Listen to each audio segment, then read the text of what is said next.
What's up guys, and welcome to episode 2 of my F1 2017 modded career mode with Stoffel Vandoorne in his McLaren Honda.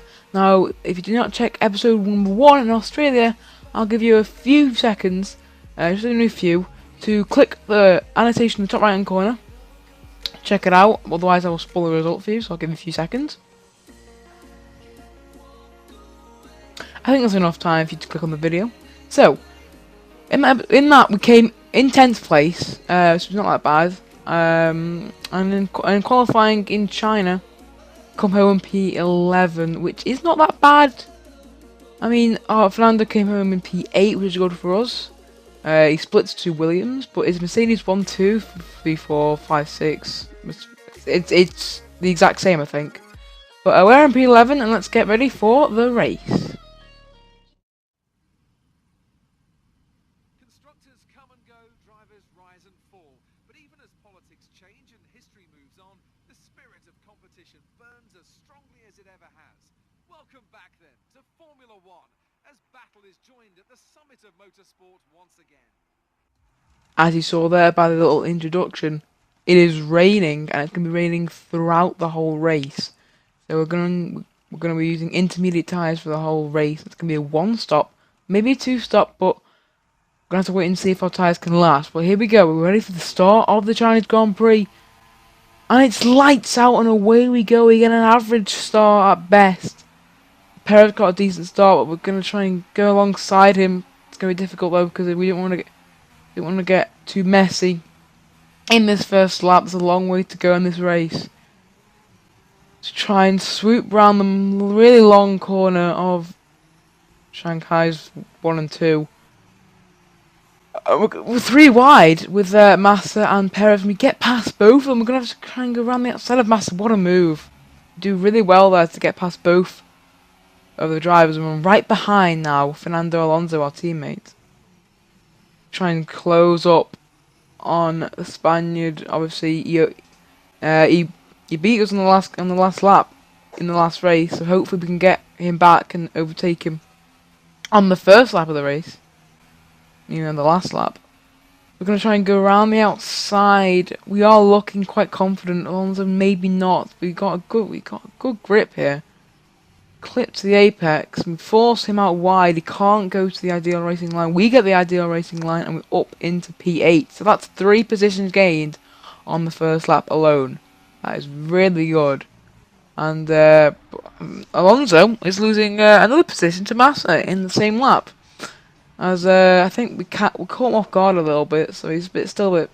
Well, I mean, he's had a whole straight to recover from that, but he's ended up losing a position. But we see Carlos Sainz coming into the pits. I don't know why. I think we might have a replay of this.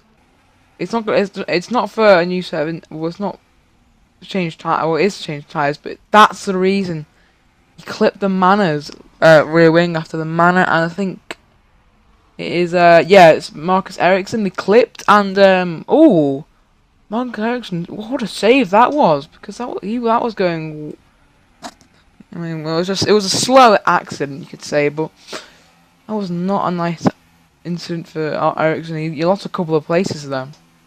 Speaking of losing places, or rather gaining places, we're going to do exactly what we did to Alonso on Lance Stroll.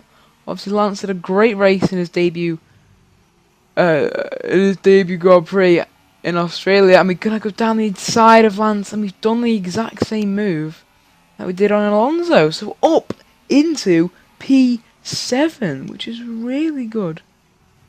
And I've only got 2 Mercedes, 2 Red Bulls, and 2 Ferraris ahead of us. But we're looking quite good on these set of tyres. We may actually try and catch them up, but the highlight is continuing here for a reason now, because we get a really bad exit onto the straight, and Lance Stroll with his obviously Lance Stroll with his Williams car, unbelievable straight line speed. We're gonna go try and round the outside as he overtakes us there. We're gonna try and hang it round the outside. We do have good speed in the corners, as Alonso pointed out in the actual Chinese Grand Prix, but just not good straight line speed, as we all know. We do get past Lance Stroll, thankfully, So back into P7, but as you can see there, Kevin Magnussen out of the race. What has happened to the Haas driver? As we've got a replay, I think that's Magnussen. His teammate Grosjean's gone down the inside of Kvyat, I think, in the Toro Rosso. So Grosjean gets past him. So what happens here then to cause an incident? Oh, Kvyat's clipped to the rear end. Oh, and he's made contact. And there we go. There's the incident. Magnussen is out of the race. We need another look on board on Roman Grosjean getting past Danny Kvyat. Pretty simple move there, but if you look at Kvyat, he Grosjean kind of moved into his direction, and Kvyat, that's actually, I don't think that's Kvyat's fault. Once Grosjean was Grosjean was, I don't think it was, don't think he was fully ahead, but I don't know. I'll say it's more of a racing incident. But as we move on to lap 5, it is two Mercedes out front. We didn't see them battling in the last race because it was Daniel Ricciardo who interfered with challenging for the win. And ended up winning the race, but looks like Lewis Hamilton's overtaken Valtteri Bottas. And here we are then, right on the back of the two Ferraris and the two Red Bulls. And it's Max Verstappen who was in 6th place just ahead of us. So yeah, on to lap 6. It hasn't taken long for us to get past. Oh my! Max Verstappen's out of the race. Did an engine blow out? And look at us! Oh, that is absolutely awful. Just as it is awful for Max Verstappen, it's awful for us because look how much time we've lost. I tried to go around the outside of Max, not knowing where he would actually park his car to retire, but he ended up just going straight on, and it just interfered with where I wanted to go. But on to lap 8 now, as we are trying to catch back up to these. Sebastian Vettel is going to go down the inside of Kimi Raikkonen. Pretty simple move there from Seb. Good move, nonetheless. He's up into 3rd place, into the podium positions. And now we see on the next lap, on board of Sebastian Vettel, nothing really going on here. What's he going to do here? He's going to come into the pits. That's really unusual. Surely now, Sebastian must be doing a 2-stop, which is going to hamper his race so much, because if I just do a 2-stop, 1-stop, by the way, I just set the fast lap of the race, as you can tell I am catching them, and then he's going to be a whole, as I'm saying, Vettel will be, and Raikkonen as well, both Ferraris are going on to a 2-stop. They've surely not, none of them are going to get a podium in this race. They've just ruined their chances of scoring really good points, because if, for example, if I'm doing a 1-stop, Ricciardo probably is doing a 1-stop, both Mercedes are going to do a 1-stop. What if Lance Stroll does a 1-stop? Maybe they can't even get Lance Stroll. So the likelihood is both Ferraris not going to get a podium. Well, neither Ferrari is going to get a podium, and Kimi Raikkonen comes out just ahead of Sebastian Vettel, so the overcut, even though if you can call it that, has worked for Kimi, as Vettel was obviously ahead. But here we go, another overtake. This time it's on track, not on the pit lane. It's Valtteri Bottas going down the inside of Lewis Hamilton. And obviously these doing a 1-stop, so they don't want to hamper their tyres so much. And Hamilton lets his teammates through and would rather not battle any longer for that, as he knows that if the more he battles, the more damage he'll do to his tyre wear, and probably the quicker he'll have to pit. The more soon he'll have to pit. But here's Kimi Raikkonen on new intermediates against Esteban Ocon on old wearing intermediates, and he can't get past. So that's just incredible that to see Esteban Ocon holding him up in his Force India. But now we're cutting across to our POV with me and Daniel Ricciardo. It's on lap 13. Look at my tyre wear on my left front, 72%. If I want to make this 1-stop work, I can't even pit this lap. I don't even want to fight Daniel, but I am going quick, and I will go down the inside of him if he lets me. And that is exactly what we do here. Down the inside we go. Into 3rd place. I never thought I would be in this position at the end of lap 13. Making up 8 positions so far. Maybe, I doubt we're going to make even more positions. But look, 75%. This is not ending well. This is not I really don't want it to happen. I really don't want a puncture to happen, because we know last time out we got a puncture and that ruined our race. Daniel is going to swoop down the inside of it. We're not going to fight him. If he, we're just going to let him go. Okay, and then we'll try and get past him in the pit stops, or even afterwards when I've actually got fresh tyres, because I can't afford now. I can't afford to risk anything. Like, we know what we know. We need to learn our lesson. I'm trying my best not to let a puncture happen like what happened in Australia. So, on to the next lap then.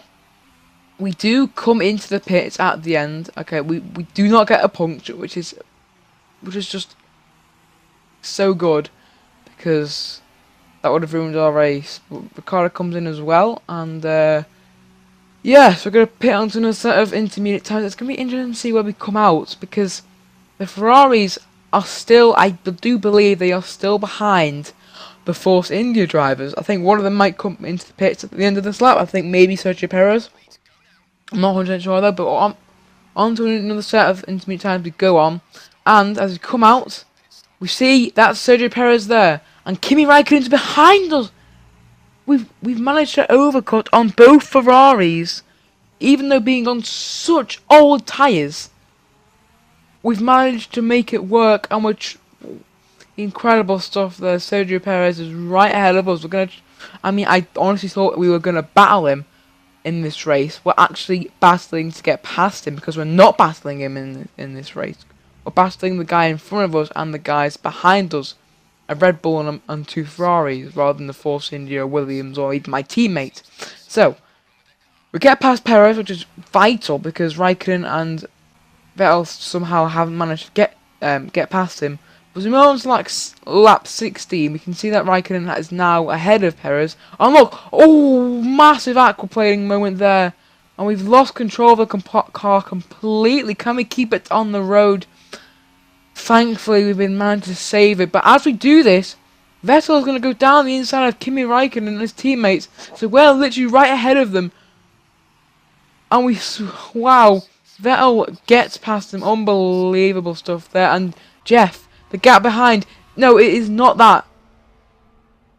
It is less than a second now, Jeff. As we make that awful mistake. But someone who hasn't made a mistake is Lewis Hamilton, as he gets down the inside of Valtteri Bottas and regains the lead after I think he lost. I actually think he regained the lead earlier, and then he lost out in the pit stops.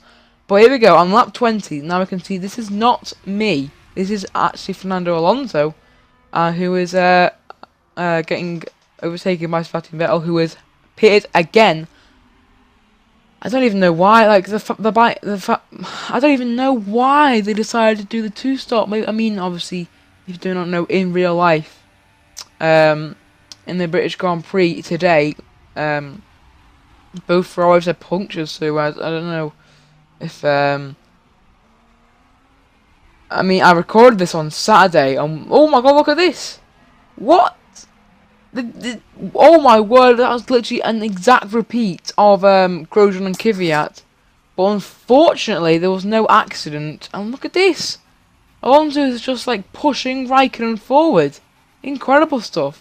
But as I said, I recorded this on Saturday. Maybe like this was foreshadowing like Ferrari's woes in Silverstone at the last two laps when both of them got punctures. Maybe, I don't know, was it coincidence? I'm not sure. But as we move on to lap 27, for like 11 laps, all I've been doing is just catching Ricciardo, constantly putting green laps. I mean, a few purple laps as well, but going to go down the inside. Are we going to make the move stick? It's going to be quite difficult. Ricciardo's the inside line here. Going to have to try and hang it around the outside. Do what Vettel did to Ricciardo in real life. We can't. I don't think we've been squeezed out there. We're just bad driving from us. Going to try and hang it around the outside here. Are we going to be able to do it? No, we've been pushed wide. We don't have the line we want. So unfortunately, we're going to have to leave it to the long back straight. Or we're going to make a move here. We have the slipstream, but we do not have the tyre wear. 71% we can see. We have to take it a bit carefully. Are we going to go down the inside? I can't make the move stick. No, we've gone too deep. We've gone too deep, and now Ricciardo will try and get back. We do have the inside line for this corner, so hopefully we can get the move done. As we go down the inside into the last corner, and we do make the move stick do it. We've got the better traction on Ricciardo, and we do get up into P3, onto the final lap. We go here, and Ricciardo's going to go down the inside of us into turn 1, and he makes the move stick. We're going to push wide by Ricciardo. We're going to try and hang it around the outside. It's going to be incredible stuff here. The battle for P3 continues, and this will continue until the last corner, until the finish line. And yeah, this is incredible stuff. As you can see, both Mercedes are just having, well, I mean, I think Hamilton's win has been secured now. But third place is definitely not secured for us or Ricciardo. I'm going to go round the outside. We've got the inside line for this corner. Surely now we have got this place. No, Ricciardo outbrakes us, and eventually he's going to get the inside line for this corner. Can we hang it around the outside? Yes, we can.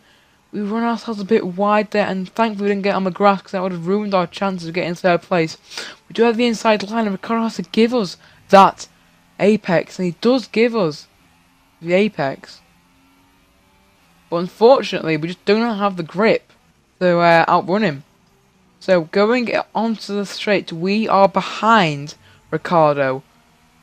It's going to be so interesting if we can get past him. Oh, obviously, you can see there, 75% on our left front. Hopefully our tyres don't give the ghost. Or just give up. Please, tyres, please do not do this. As we're going to go down the inside. Oh, we're not going to... bit too far ahead of myself. I'm going to try and go down the inside here, and Lewis Hamilton wins the race. We're going to go down the inside. We've done it again. Done it again. Oh, we've got a 3-second time penalty as well for multiple warnings. And I've exceeded that. That's what? We've got past Ricciardo now. No.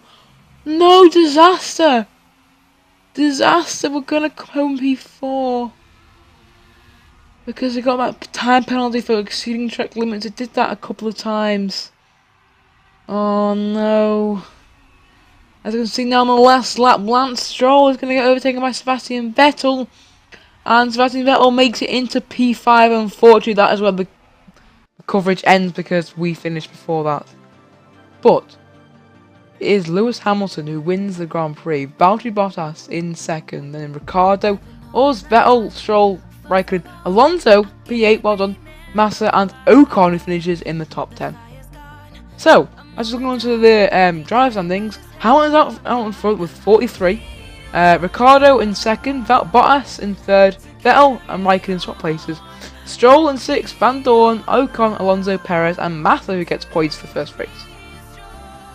Moving on to the constructors then, Mercedes out in front, then Red Bull, Scuderia Ferrari, McLaren, Honda, Williams, Force India, and still other 4 teams still haven't got points.